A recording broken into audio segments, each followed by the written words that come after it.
भारत की paramilitary forces, ये हैं भारत की वो ताकतें जो बिना थके, बिना रुके देश को भीतर और बाहर से सुरक्षित रखती हैं।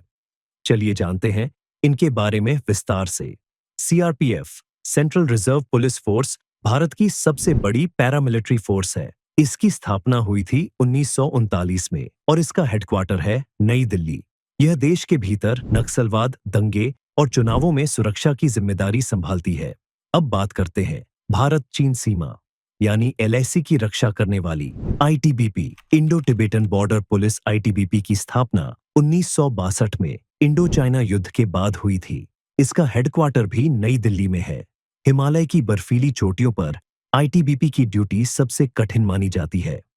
इसके बाद आती है एक और मजबूत force, BSF, border security force. BSF की स्थापना 1965 में हुई थी और इसका हेडक्वार्टर भी नई दिल्ली में स्थित है।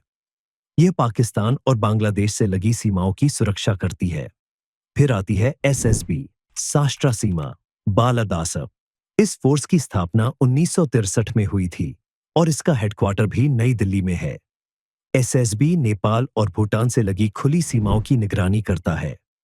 भारत के एयरपोर्ट, मेट्रो, न्यूक्लियर प्लांट और सरकारी संस्थानों की सुरक्षा की जिम्मेदारी है। CISF, central industrial security force. CISF की स्थापना 1969 में हुई थी। इसका हेडक्वार्टर भी नई दिल्ली में है। और आखिर में भारत की सबसे पुरानी पैरामिलिट्री फोर्स, असम राइफल्स। इसकी स्थापना 1835 में हुई थी और इसका हेडक्वार्टर है मेघालय के शिलांग में। यह पूर्वोत्तर राज्यों में आतंकवाद विरोधी अभियानों और म्यांमार बॉर्डर की सुरक्षा का कार्य करती है।